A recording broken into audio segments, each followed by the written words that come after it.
that postas were shooting blues. That was fixed as far as I know, or at least I never heard of.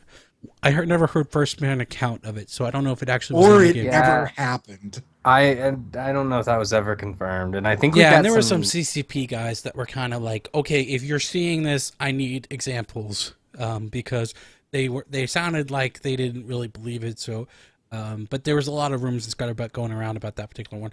The ones that was confirmed to be happening shortly after the release was that standings weren't showing up in local chat properly. So when you jumped into a system, you couldn't see the people who are already there in the local chat. Their standings icons weren't populating properly based off your current standing settings, which has, of course, been fixed thanks to CCP.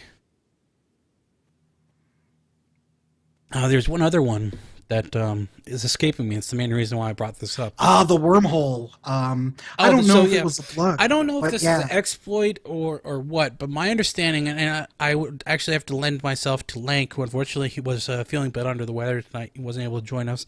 But he alerted us to the fact that some wormholes are being, wormhole entrances were being wrapped or encompassed in the new ESS, was it ESS deployable?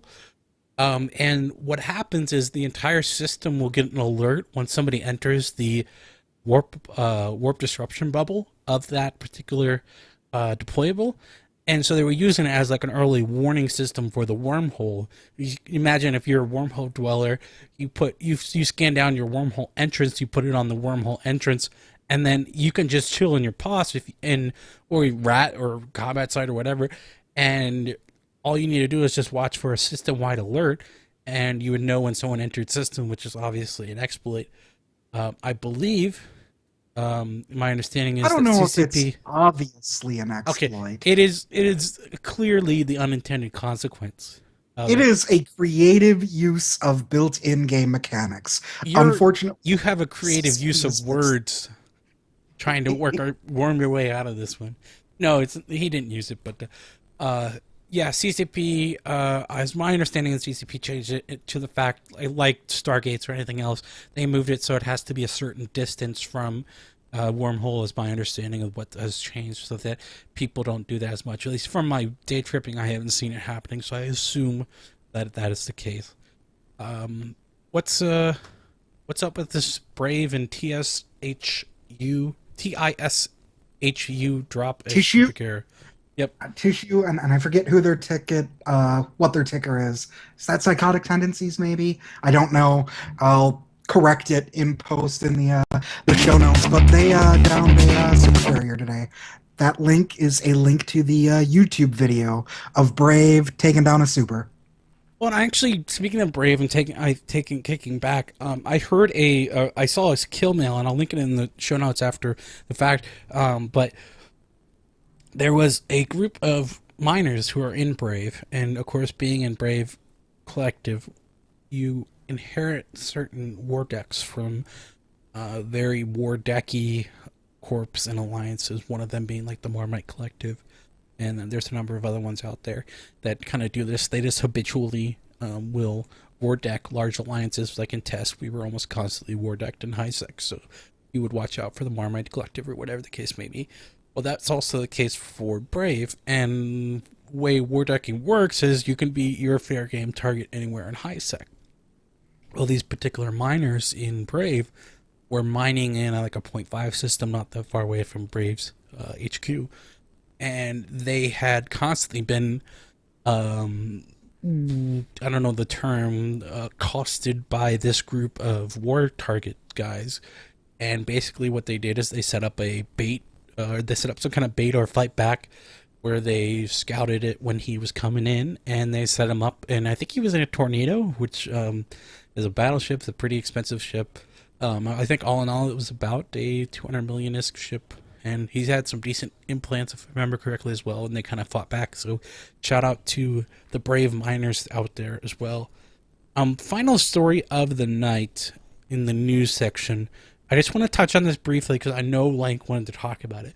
But on top of the fact that CCP announced and implemented a monument in-game to the Battle of BTAC-R.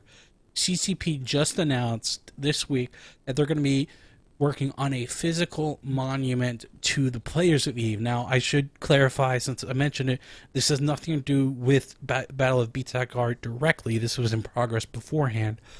But it's a physical monument that will go in Reykjavik, Iceland, that I believe is about 5 meters tall, and it will have 3 components to it. It's going to have a big monolithic black I don't know what you call it, stone thing, a big reflective rectangle. All right, somebody stop him now. All right, it's a very Hoots, and we don't want to get too much into it because I want Lank to own this. Yeah, but Link had a lot to talk it's about. pretty But postmodern. It's interesting. Eve.com/monument if you want to check out what it looks like. We're going to leave it off with there because I want to hear Link's. I know Link had some less than nice things to say about it. So let's move into I think when I saw the picture, I thought, wow, this kind of looks like some sort of postmodern construction from some Icelandic artist. All right, and we'll get a chance to talk about it more later, but I'm excited about it. I'm happy. I think it looks amazing. I'm kind of just a humble little mountain dude. I never thought I'd have my name of any sort of name on a monument. So real quickly, that's cool. Any player who's active March 1st, 2014 will have their name, their character name, main character name inscribed on the monument. And I assume that they do that by account. So if you have multiple accounts, it's the main character, whichever account. But anyways, more on that. And I next assume main episode. character is skill points. How do they? There is a way decide to main? choose. Yeah, Training? Who knows? I'm sure they specify it somewhere, but that will be talked about lots more in the next show, and it's scheduled to be announced, or excuse me, displayed, revealed the day before FanFest 2014. I want to say it's like April 30th or sometime in April. So keep an eye out for that. And with that, we'll move into Kill of the Week. All right, kill the week this week kind of ties back to what we talked about with the test State of the Union. If you guys haven't listened to the show before, I know we've got some people in the Twitch stream right now. Kill of the week is something that I really enjoy, take a lot of fun doing. We cull through countless hours of kill mails. We find the perfect kill. This one kind of got a lap because it was just this test is deploying. They're going to do this thing. What we have here is a Marcarial that is really, really well fitted and really well fit. And this is a solo kill too, so it looks like a hound was able to take this Marcarial. Looks like in Delve. I'm pulling up the kill mount now. I'm sorry, but lots of shiny officer mods on it.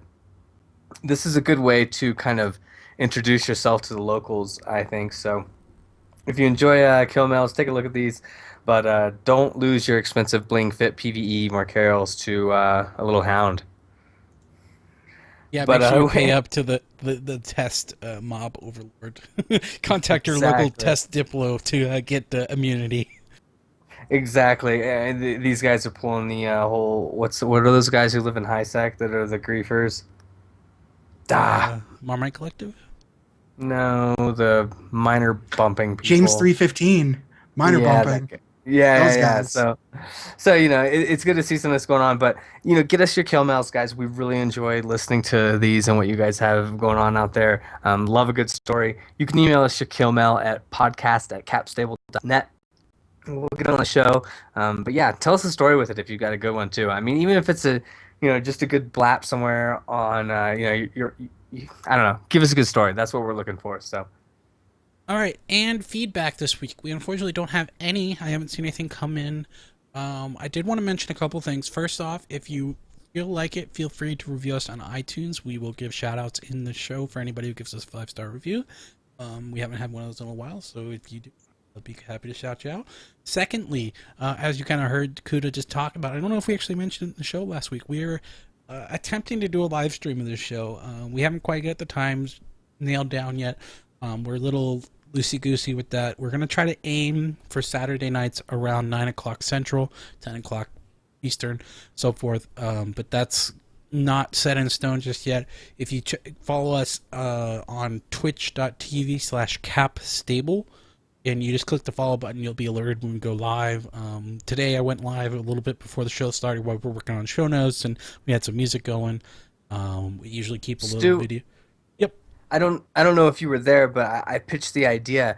I think if we can get some people interested, maybe get some feedback from you guys on this, I'd love to do like we'll stream, the undock, and we'll have some guest DJs guest DJ in like a plug.dj room or something like that, and stream that while we're kind of working on show notes. Yeah, I don't know, yeah. just throwing some. I think it'd be fun throwing some ideas out there. So if you guys have some feedback on that, get it to us.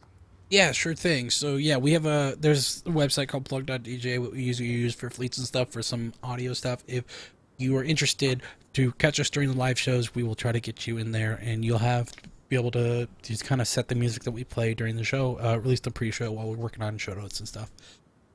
With that said, I think that's it. So, Hoots, how can people get a hold of us? Well, Stu, I am really absolutely glad you asked. You can find us on iTunes and on Stitcher, and if those two things really aren't your thing, our RSS feed and the show notes can be found on our website at capstable.net. Our email address is podcast@capstable.net, and like we've been saying, and like I'm always going to continue to say, we absolutely welcome any and all feedback. Stu, where can you find us on Twitter? Oh, we can find on Twitter at CapStable for the show. Again, that's where you'll hear any announcements for podcasts going live. We try to tweet out on the podcast feed, as well as at _stupidgenius for myself, at Lank for Lank, at AIE Hoots for Hoots. And by the way, if you want to hear as soon as the podcast goes live, make sure you follow Hoots. He's usually the first one to tweet. Him, and of course the show itself will tweet as well.